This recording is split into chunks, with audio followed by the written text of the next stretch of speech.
여러분, 우리가 학교에서 배운 한글 창제 이야기, 혹시 이게 전부가 아니라면 어떨까요?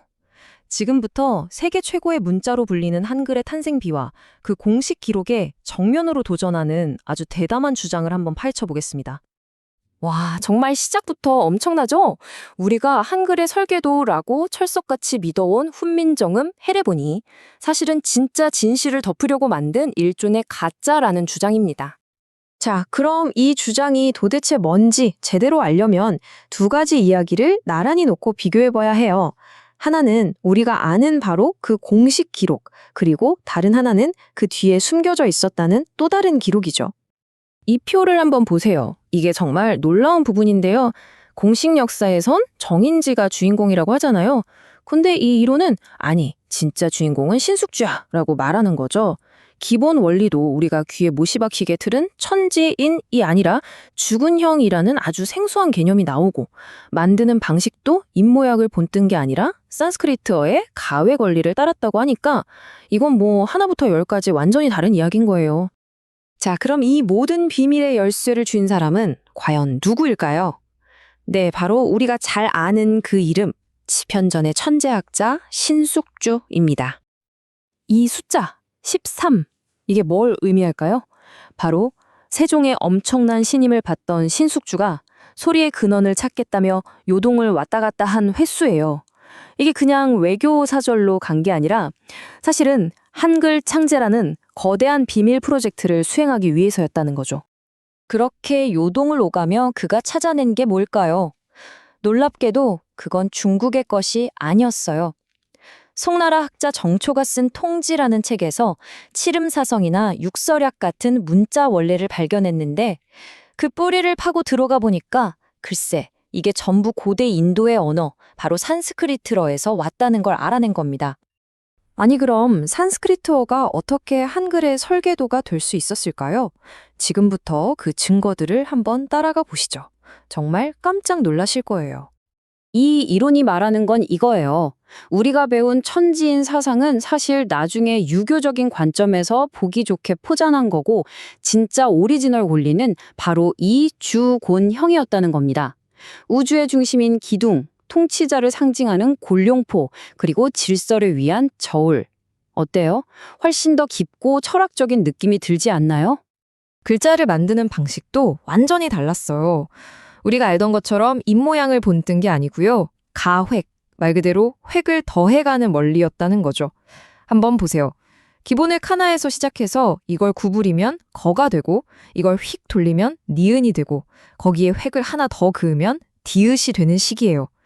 굉장히 체계적이고 과학적으로 글자를 만들어 나갔다는 거죠. 자, 그리고 이 이론이 내세우는 가장 강력한 증거, 어쩌면 결정적인 한방, 바로 이겁니다. 우리가 그냥 아무 생각 없이 외우는 가나다라마바사, 이 자음 순서가요, 놀랍게도 고대 산스크리트어의 음운 순서랑 거의 똑같다는 거예요. 이게 과연 우연일까요? 근데 신숙주 혼자서 이 모든 걸 해냈을까요? 아니죠. 그의 뒤에는 이 엄청난 작업을 검증하고 완성시켜줄 베일에 쌓인 조력자가 한 명 더 있었습니다. 그 주인공은 바로 신미대사입니다.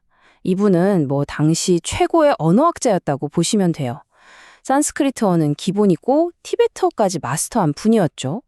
세종대왕이 당신은 말을 타고 궁에 들어와도 좋다고 했을 정도니까 그 학문적 깊이를 얼마나 높이 샀는지 짐작이 가시죠? 강상원 박사 주장은 이렇습니다. 신미대사는 그냥 옆에서 도와주는 사람이 아니었어요. 한글 창제 프로젝트의 총괄 감수관, 그러니까 최종 보스 같은 역할이었던 거죠. 신숙주가 가져온 산스크리트 원리가 제대로 된 건지 최종적으로 오케이 사인을 내리는 가장 중요한 사람이었다는 겁니다. 자, 그런데 이 이야기는 여기서 끝나지 않아요. 단순히 한글 창제의 비밀을 파헤치는 것에서 더 나아가서 우리 민족의 뿌리, 우리의 정체성에 대한 훨씬 더 큰 그림으로 연결됩니다. 이것도 정말 놀라운데요. 강상원 박사는 우리가 민족의 기원이라고 배우는 우랄 알타이라는 말 자체도 산스크리트어에서 왔다고 주장해요. 우랄은 우러러보다, 즉 숭배한다는 뜻이고 알타이의 알은 생명의 근원, 태아를 뜻하는 산스크리트어라는 거죠. 그러니까 우리 민족은 하늘의 생명 근원을 숭배하는 사람들이라는 정체성이 이름에 담겨 있다는 겁니다. 그러니까 이 주장의 핵심을 한 문장으로 요약하면 이거예요.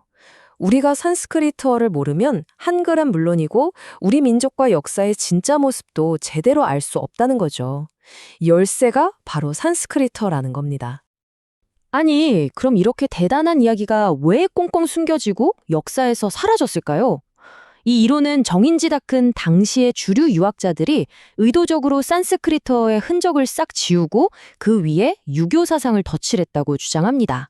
그리고 이 주장은 우리에게 아주 묵직한 질문 하나를 던지게 만들죠.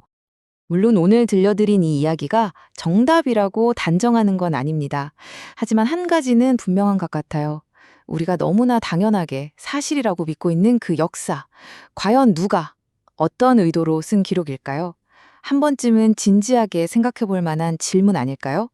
여러 가지 다 떠나서 훈민정음은 세종대왕이 백성이 쉽게 배울 수 있도록 간단한 기하학 모양으로 만든 것이 큰 의미 있습니다.